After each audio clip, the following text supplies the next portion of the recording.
Bom dia, estão abertos os trabalhos da Comissão Executiva, um programa feito em colaboração com a Ordem dos Economistas. A proposta de orçamento do Estado para 2013, já sabe, foi entregue há uma semana no Parlamento.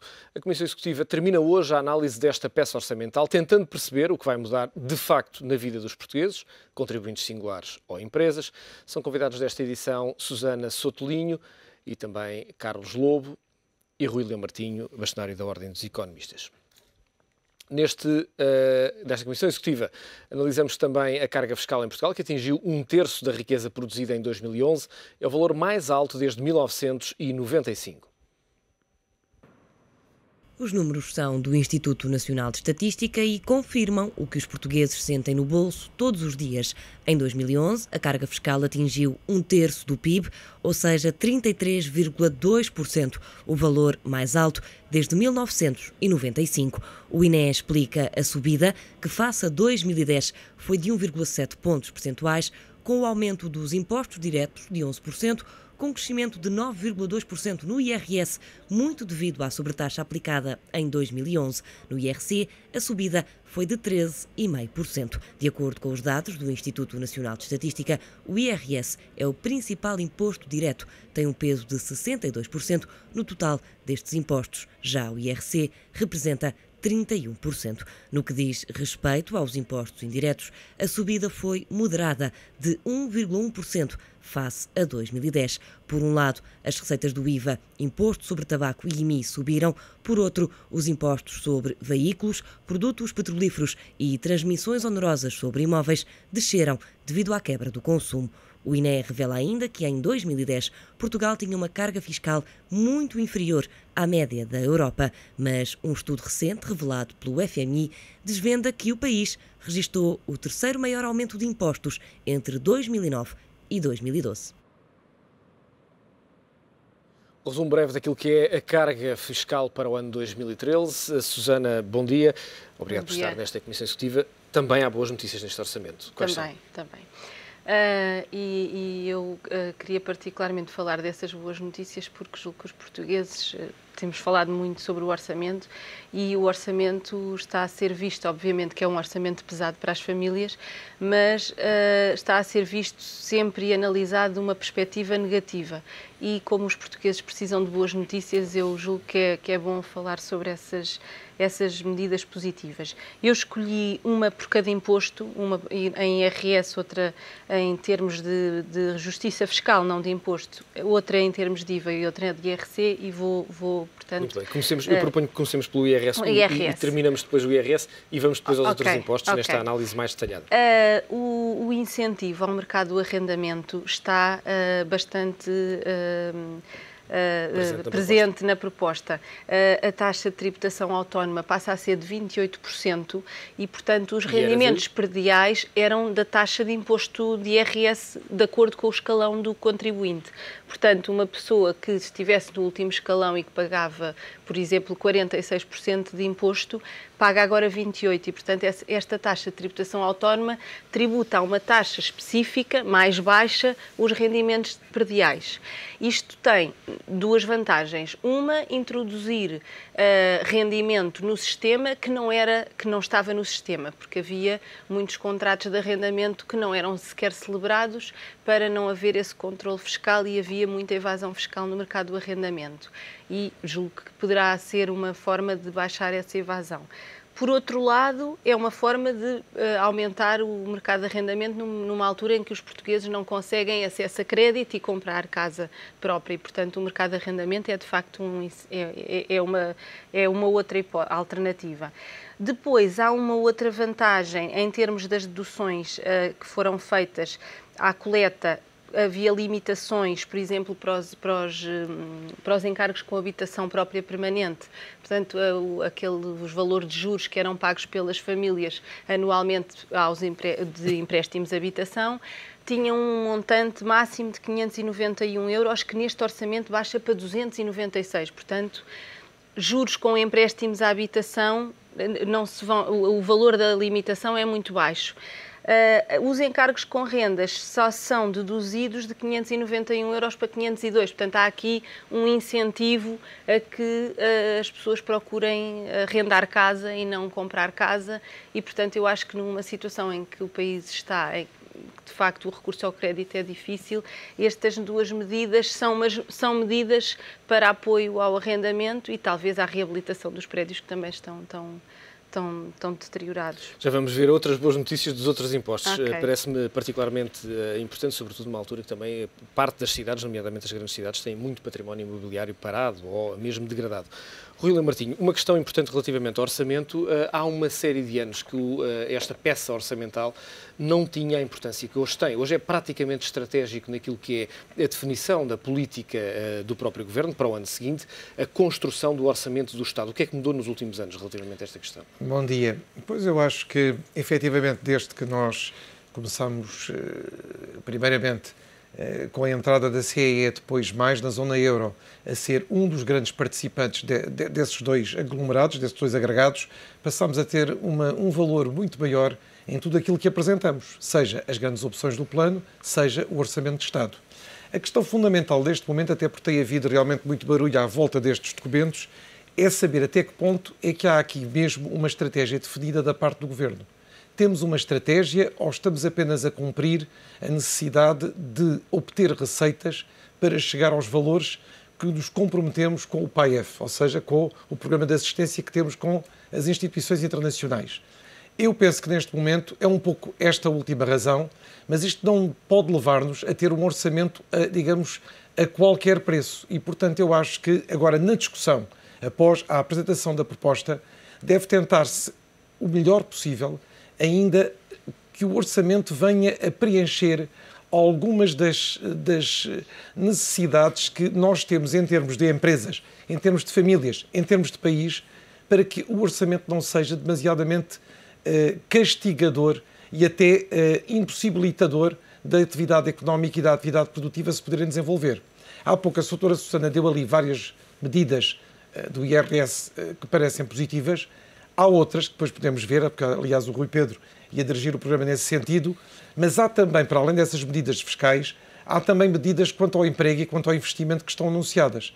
Portanto, essa tentativa de, por um lado, irmos tentar ver se o crescimento começa efetivamente a verificar-se e se damos condições à competitividade da economia portuguesa, é muito importante. E leva a que efetivamente isso venha também como que balancear o efeito negativo das medidas fiscais do orçamento. Reportando-me à sua pergunta, eu direi que o orçamento é muito importante, mas mais importante é saber se ele é execuível. Vamos conseguir executá-lo e até em que medida? Já vamos ver também essa questão, parece-me importante, porque de repente esta questão do orçamento e o cumprimento do orçamento e os desvios face ao que está orçamentado ganharam também uma importância nos últimos tempos. Carlos Lobo, se a memória não me traz cerca de 60% e mais ou menos 65% da receita adicional em 2013 fiscal vai ter origem no IRS, quais são as principais alterações? Aquilo que o contribuinte singular vai sentir, o que é que vai mudar? Maiores retenções todos os meses? Vai sentir que o ordenado é mais curto todos os meses? Há menores deduções? O que é que muda exatamente? Muito bom dia. A proposta de Orçamento de Estado para 2013 assenta o seu padrão de ajustamento numa ótica de maximização da receita. Ou seja, foi uma opção que o Governo tomou, que neste momento está em discussão no Parlamento. E nessa medida, e pegando também nas palavras que acabaram de referir, é um dos orçamentos mais intervencionistas de sempre. Porque, na prática, nós temos aqui uma peça, um documento, que visa, de facto, uma atuação radical no âmbito económico.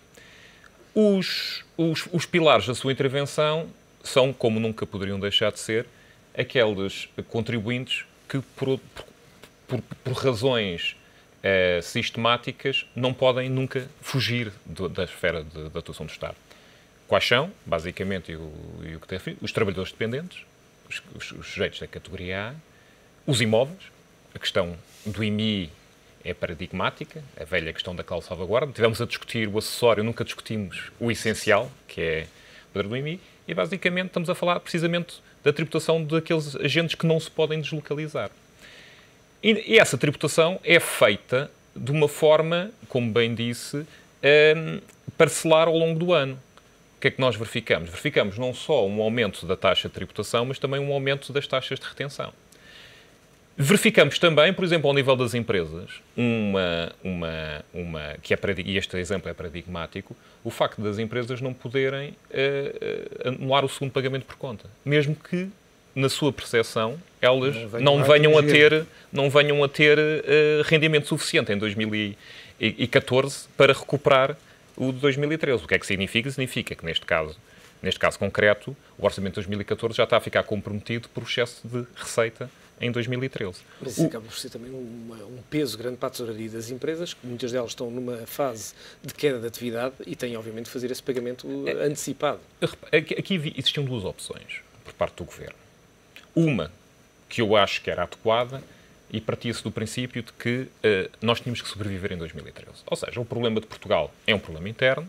Nós estamos numa trajetória de ajustamento ao nível, por exemplo, do equilíbrio das contas externas, que é superior aos programas, cujos resultados são melhores do que os da década de 80. Isso é um facto, ou seja, estamos a ajustar de forma muito rápida, muito à custa da competitividade das empresas portuguesas relativamente ao exterior, ao trajeto das exportações, e nessa medida, pela primeira vez nas últimas décadas, estamos próximos do ponto de equilíbrio ao nível das contas externas. E isto resultou de uma política que foi desenvolvida em 2011, 2012. E estava a correr bem.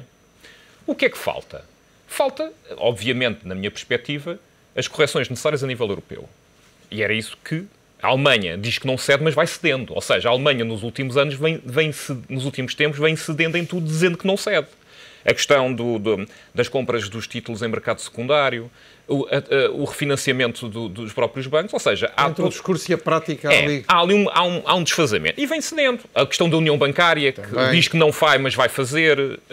A questão da federalização. Seja, e na prática havia aqui esta possibilidade de dizer: estamos a fazer este ajustamento, 2001, 2002, vamos prosseguir este programa de ajustamento sem grandes ondas.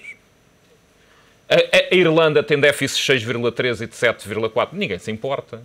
A Espanha e a Itália estão a ser mantidas artificialmente com as compras no mercado secundário por parte do Banco Central Europeu, por isso é que as taxas de juros do mercado estão baixas. A Grécia já não cumpre, mas já ninguém fala disso, ou seja, na prática é uma não questão, só agora o Primeiro-Ministro da Suécia ou o Ministro das Finanças é que veio dizer porque é que, vejam lá se não saem do euro, e podíamos continuar este ajustamento.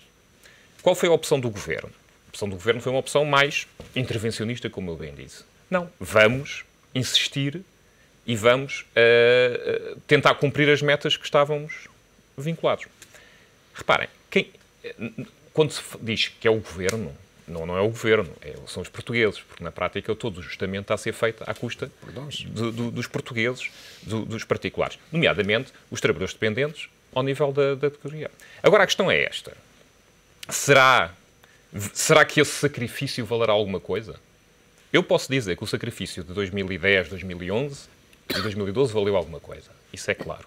Agora, não sei se o de 2013, face ao impacto brutal que tem, apesar dos bons exemplos, se verificará. Porque o impacto pode ser mais negativo no sentido de uma maior queda da economia do que não sou eu que digo isso. A receita fiscal. A questão do FMI e dos multiplicadores, que era a tal questão, não é? É que nós chegamos ao ponto de algum ruído de informação. Mas, efetivamente, se nós analisarmos bem os textos do FMI, o próprio FMI já parece que vem em resgate do excesso de austeridade. Ou seja, a própria Troika, quando nós falamos da Troika, primeiro estamos a falar de burocratas, não é? Quando se fala dos elementos que vêm à Troika, são burocratas do Banco Central Europeu, do FMI e da Comissão Europeia. Não são entidades políticas. Esta questão da negociação com a Troika não é negociação com a Troika. Devia-se negociar era com os patrões da Troika. E essa acho que é a vertente que falha aqui na própria equação. Mas quando nós falamos nos multiplicadores do FMI, a partir do momento em que se diz, em que o FMI vem colocar em causa o facto de €1 de austeridade, ou melhor, de €1 de austeridade resultar numa queda de 50 cêntimos do PIB e dizer que €1 de austeridade pode causar 1,7 euros em termos de PIB, significa que nós damos um passo, mas a meta fica 1,7 vezes mais longe. Ou seja, e nessa perspectiva não há corrida que se consiga acabar. Porque na prática a meta vai sempre afastando. E agora qual é o grande problema disto, relativamente ao IRS? É que como disse na peça, o Portugal tinha historicamente uma das mais baixas cargas fiscais da Europa. Mas já esgotámos essa almofada. E essa almofada, que existia efetivamente, e de facto Portugal era, e havia uma margem, eu penso que essa margem foi esgotada com a carga fiscal de 2012.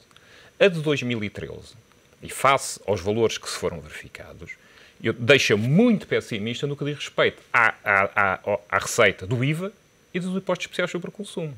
Porque o rendimento disponível, que está a ser anulado por via desta, é exponencial, o que nos vai anular de forma muito significativa este nível tributário. O que significa que a meta, o PIB vai afundar, não é? A meta fica mais longe. O empobrecimento das famílias, no fundo, empobrece toda a economia. E do país. E do país. Ninguém mas isto é uma opção. Mas estão a ver. E agora a questão é a seguinte, só para terminar. Falava-se que uma das estratégias de ajustamento era, de facto, reduzir o rendimento disponível às famílias. Porque a redução do rendimento disponível das famílias faz por via fiscal ou por via da inflação, por via da desvalorização. A medida de 1980 foi por via da inflação. Houve uma desvalorização. Mas isso, agora, quando nós fazemos por via fiscal, estamos a engordar o Estado. Ou seja, que é um elemento que é distinto do modelo de ajustamento. E a grande questão que eu também coloco no futuro é como é que o Estado se vai desintoxicar destas taxas que foram efetuadas, que estão a ser construídas. Como é que vai ser 2014 e 2015? É essa a questão que eu gostaria. Além de 2013, o que é que se vai passar Até porque, historicamente, quando olhamos para aquilo que têm sido os aumentos nas últimas décadas, há uma tentativa, ou há, de facto, um histórico de sustentabilidade nessa subida e depois não há um retrocesso nessa subida. Susana, vamos a mais boas notícias. IRC, para compensar, não é? O que é que muda positivamente no IRC, o imposto sobre as entidades, as pessoas coletivas? A medida que eu mais apreciei, porque temos, de facto, visto as falências das empresas, os processos de insolvência, serem decretadas todos os dias, e não sei o número, mas sei que são inúmeras as empresas insolventes diariamente, e, portanto, nas alterações ao Código do IRC há um incentivo à aquisição de empresas em situação económica difícil. Empresas estas que estejam com processos de reestruturação ou de revitalização naqueles novos programas do sistema de incentivos à revitalização e à modernidade do tecido empresarial. E, portanto, qual é este incentivo? É a dedução dos prejuízos acumulados pela empresa que vai ser adquirida nos últimos 5 anos antes da aquisição. E, portanto, no fundo, o tecido empresarial está tão desgastado e com empresas em situação económica difícil é o que não falta neste país e, portanto, este incentivo para que algumas que estejam de melhor saúde comprem empresas em situação económica difícil e consigam utilizar os prejuízos dos últimos 5 anos é, pelo menos, a meu ver, uma medida de aplaudir. Mais difícil vai ser encontrar empresas com lucros que queiram abater esses prejuízos na sua atividade. Exatamente. Rui Lamartine, há pouco falávamos da execução orçamental. Sim. E daquilo que é muitas vezes uma mediatização bastante pressionante, digamos assim, se posso utilizar esta expressão, ou que acaba por exercer uma grande pressão sobre quem está a executar este orçamento. Acontece nas empresas, obviamente, todos os meses há desvios relativamente ao que foi orçamentado, mas não há esta pressão pública, mediática tão grande. Esta pressão, aliás, deste ano, eu acho que é superior a todos os anos anteriores, e eu gostava apenas de dizer o seguinte, no seguimento do que os nossos convidados de hoje aqui estão a dizer e que está tudo assente nos principais pontos que o orçamento tem, digamos, para discussão, pelo menos em domínio de IRS e IRC, eu diria o seguinte, nós estamos a tentar cumprir o tal PAEF e com o governo que elegemos e, portanto, tem uma determinada temporalidade para o fazer. Mas nós temos trabalhado bem. Os portugueses acabaram por aceitar os esforços que lhes foram pedidos. Há uma resiliência nas famílias e nas empresas. O próprio Estado tem tentado corresponder àquilo que lhe é determinado pelo Governo e se mais não é determinado pelo Governo, o Estado não vai voluntariamente também fazer cortes por ele. Está à espera que esses cortes lhe sejam impostos. Mas neste momento, e até a mercê das afirmações da Sra. Lagarde ou do Sr. Olivier Blanchard ou de uma experiência maior que o Fundo Monetário tem no mundo inteiro, com situações como esta, eu penso que nós não ficamos mal, nem revela que há uma contradição com o que já fizemos, se viermos dizer o seguinte, nós vamos tentar remediar a situação que temos em termos de desendividamento, que é o principal, de manter a austeridade, de ir para outro estilo de vida que não é aquele que tivemos nos últimos 20 anos ou 15 anos, mas precisamos de mais tempo. Portugal tem, para se ajustar, tem que ter mais tempo. E não quer dizer que mais tempo signifique eles não estão a conseguir. Não, nós estamos a conseguir, mas quando o PAEF foi assinado com um governo que já estava também muito aflito, porque via a necessidade das finanças públicas serem reabastecidas pelo exterior, há determinados elementos que não foram vistos e que são reais. Um deles é o grande endividamento das famílias. Isso não foi visto. Há um endividamento para além daquilo que nós prevíamos. Sim. Pensávamos no Estado, pensávamos nos bancos, pensávamos nas empresas, as famílias. Vemos agora que é um mundo infindável, com muito menos defesa e todos os dias com famílias ou cidadãos a considerarem-se insolventes. Depois, o desemprego. E porquê é que temos mais desemprego? Porquê é que foi esta admiração? Porque também na assinatura do PAEF ninguém alertou para que a maioria dos trabalhadores trabalham em empresas que trabalham para o mercado interno. E, portanto, é muito pior ajustar este período de restrições quando as empresas trabalham para o mercado interno. E terceiro, a estrutura produtiva. Toda a estrutura produtiva nacional tem que ser repensada. Precisa de tempo.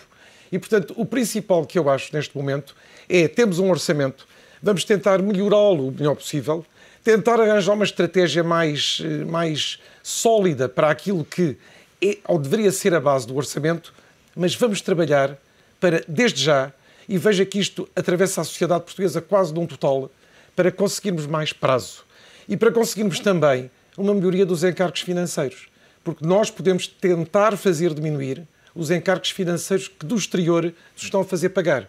Se conseguíssemos estas duas coisas, então eu digo-lhe, nós a prazo médio conseguimos chegar de novo a um sistema de equilíbrio e depois do desenvolvimento. E se me permite, Rui Martinho, a questão europeia também há um ano e pouco atrás, era bem menos pesada do que é neste momento. Carlos Lobo, antes de irmos para um intervalo e falando ainda do imposto sobre as entidades, sobre as pessoas coletivas, calculo que, sendo Portugal uma economia muito aberta, muitas empresas, nomeadamente investidores que estão ou pensam estar em Portugal, estão por estes dias muito confusos, mas sobretudo com muitas dúvidas.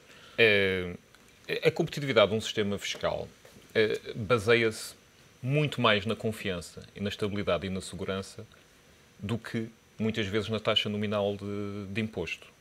E, de facto, hoje é muito difícil fazer compreender a um investidor internacional qualquer vantagem que possa decorrer de investir em Portugal, independentemente das práticas de estímulo que nós possamos oferecer e que são bastantes. Ou seja, Portugal tem alguns instrumentos interessantes de atração. Tem o regime fiscal contratual, tem o regime dos residentes não habituais, tem uma série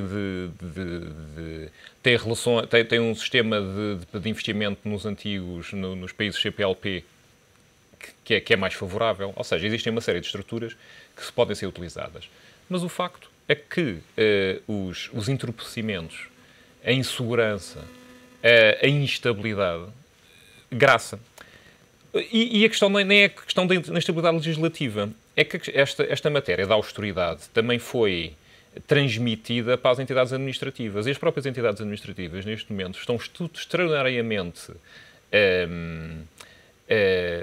não receptivas, ou seja, não se encontram receptivas, por exemplo, ao processamento normal deste tipo de procedimentos. Por exemplo, aquela questão do GACRE, que foi citada ainda há pouco, em que, na prática, os prejuízos fiscais numa empresa de dificuldades podem ser utilizados. É quase impossível explicar à administração fiscal, e é isso que referiu. Porquê? Porque a administração fiscal vai começar a entender que a única razão pela qual essa empresa é comprada foi precisamente para aproveitar os prejuízos fiscais. E, nesse caso, já é tax-driven e não é aceitável. Ou seja, porquê? Porque toda essa... É planeamento? O regime e depois, por exemplo, o regime dos residentes não habituais. Portugal tem o melhor sistema de atração de residentes de estrangeiros para Portugal. Tem uma taxa favorável, superior à Espanha. Mas a primeira vez que alguém tenta utilizar esse regime é completamente massacrado com pedidos administrativos que nem sequer constam da lei para bloquear.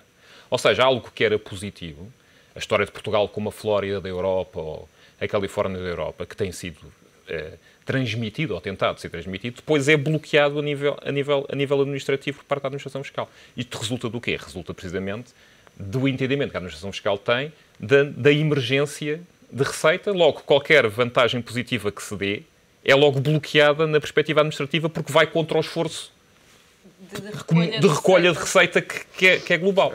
O que é que isto dá? Dá um problema mais grave. De facto, falámos em medidas de estímulo. Temos medidas de austeridade, mas, obviamente, as medidas de austeridade só funcionam com medidas de estímulo em termos paralelos. O problema é que as medidas de estímulo são bloqueadas pelo espírito da austeridade que está a ser imposto na administração fiscal e nas outras administrações. Ou seja, nós, neste momento, temos um medo ao nível das outras administrações que resultam do enfraquecimento do Estado. Ou seja, todo este movimento que nós temos assistido tem enfraquecido as instituições do Estado. A questão da corrupção generalizada, a questão do não funcionamento da justiça, o divórcio que existe entre os gabinetes ministeriais e a própria administração pública, que resulta de alguma necessidade urgente de definição, tem enfraquecido o próprio Estado. E o Estado em toda... Há, por vezes, processos criminais contra diretores regionais de departamentos da agricultura ou do ambiente. Isso enfraquece o Estado. Hoje em dia é muito mais fácil e seguro dizer não do que arriscar e dizer sim a qualquer medida que seja uma medida favorável. O que é que isto resulta? Resulta num ambiente, não é? Resulta num ambiente que é devastador para a iniciativa económica e para... Ou seja, atualmente, só quem consegue atuar é quem está vocacionado para a exportação, porque aí não existem barreiras para essa atuação. Quem quiser atuar no mercado interno está completamente asfixiado por uma teia de complicações e por uma inércia tal que não consegue resolver. Daí as questões de política positiva que têm que ser impostas, e existem algumas que estão a ser desenvolvidas. A questão, por exemplo, a reforma da lei do arrendamento é uma medida emblemática, positiva, que foi desenvolvida por este governo. As reformas que estão a ser feitas ao nível da lei do solo, da lei de bases do ordenamento do território, são medidas positivas. O programa de assistência aos municípios, o PAEL, é um programa bastante positivo para resolver o problema. Agora, o problema é depois, quando passamos para a parte burocrática, na resolução destas questões, e daí verificamos aqui um bloqueio. Ou seja, nós temos agora um problema de regime. Para além de um problema económico, temos agora um problema de regime que resulta da erosão da própria estrutura do Estado português, decorrente desta crise económica. Costuma-se dizer que o diabo está nos detalhes, aqui está na implementação. Vamos partir para um breve intervalo nesta Comissão Executiva. Regressamos num minuto. Estamos a falar de Orçamento do Estado para 2013. Até já.